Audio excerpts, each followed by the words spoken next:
mo ba si Barbie? Tapos, hindi niya ako masagot minsan. Ano to iba? Diba? Inuman? Trip mo? Ano to iba? Ganun yun, diretso. Wala nang padalos-dalos. Okay. Pero like what David said, Tita, when you're working together with someone for so long, you spend so much time, there's a big chance. And they're both great people. They're both great actors and an actress. And there's a big chance. But that's all up to them na. So we just have to wait and see, right? Wow, nandun yung pressure. Alam ko marami pang gusto magtanong, but let me ask one last question. David, parang nagugulat si David eh. David... May beer ba dyan, David? Is there, may time ba na parang nakakaramdam ka ng pressure because of this love team? I think kayong dalawa, kasi you have to be realistic in portraying a certain role, lalo na ng isang magkasintahan, di ba? So, sa inyong dalawa na lang, tatanong ko yun, kung meron bang pressure sa inyo, especially so na wala kayong relasyon in real life? I think hindi naman ako masyadong pressure dahil napakagaling ni Barbie na actress. Siyempre, kumbaga, talagang kunwari magka-eksena kami, may isip mo na in love siya sa akin sa scene eh. Diba? Kasi napakagaling nga niya. So, ayun, pero wala namang pressure. Walang pressure. I'm super happy na ka-love team ko si Barbie dahil marami akong natulan sa kanya. Diba? Tapos ang ganda-ganda. Oh, tingnan. Di ba, meron siyang Barbie, meron si David na signature pakilig pose. Pag nagpapakyut siya, tama ba, direct? Tinataas niya yung kilid. Mga ganun siya. Yeah, tama mali. Mila, ano? Tuntas ang kilid mo. Ako naman po, to answer po your question. I think yung pressure ay to maintain po yung love team, yung lakas ng love team. Kasi simulat sa pool naman po, unexpected naman po na mag-pick up yung team up naman po namin eh. So I guess yung pressure is coming from kung paano namin siya ma-maintain. At sana masulit namin ang partnership na ito, hindi ba? At wag mawala yung aming friendship kahit na siguro in the future ay magkaroon kami ng iba't ibang work, hindi ba? Mas yun po eh, mas yung friendship and yung pagiging consistent ng love team namin. So siguro, it helps na parehas kami ng management. We are both under Sparkle of GMA Network. Kaya parang nag-guide nila kami ng maayos sa mga proyektong tatanggapin namin as a love team po.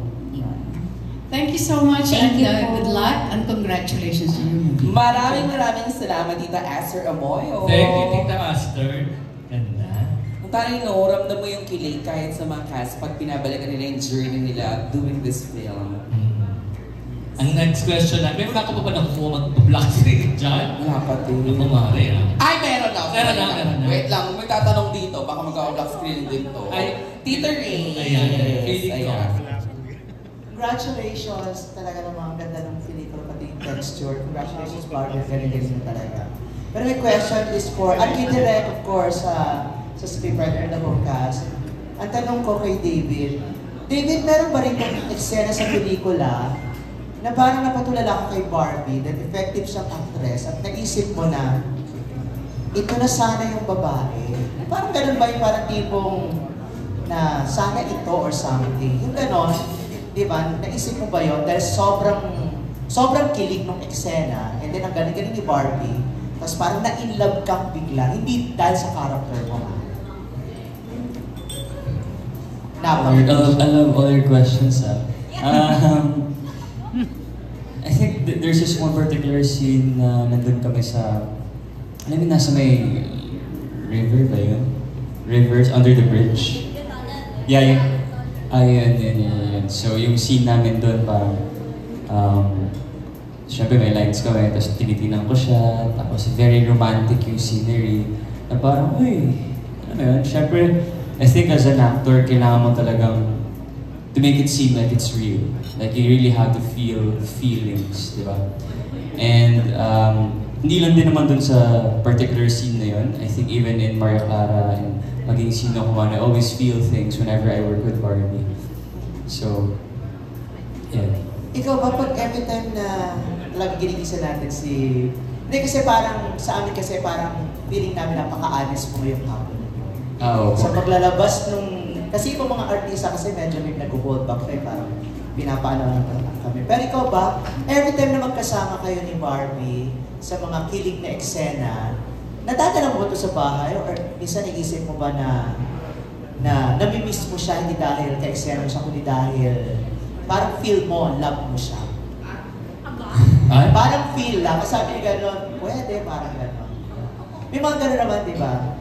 Si Barbie naman talaga, ano yan, maganda talaga, masipa, girlfriend material talaga siya. Ay, sorry. Bakit bet din ba ni Ivan? Oo, joke lang. Oo? Joke lang. Natamaan ko kasing water niya. Okay. Barbs, thank you David. Barbs, ikaw naman, is this the kind of film na pwede mong ipanood kay Jack nang sabay kayo? Nang wala ng tanong-tanong at walang parang feeling mo, kikiligin din naman siya.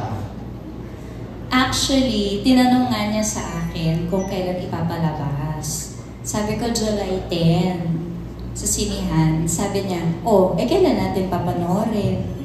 Nag-presenta siya.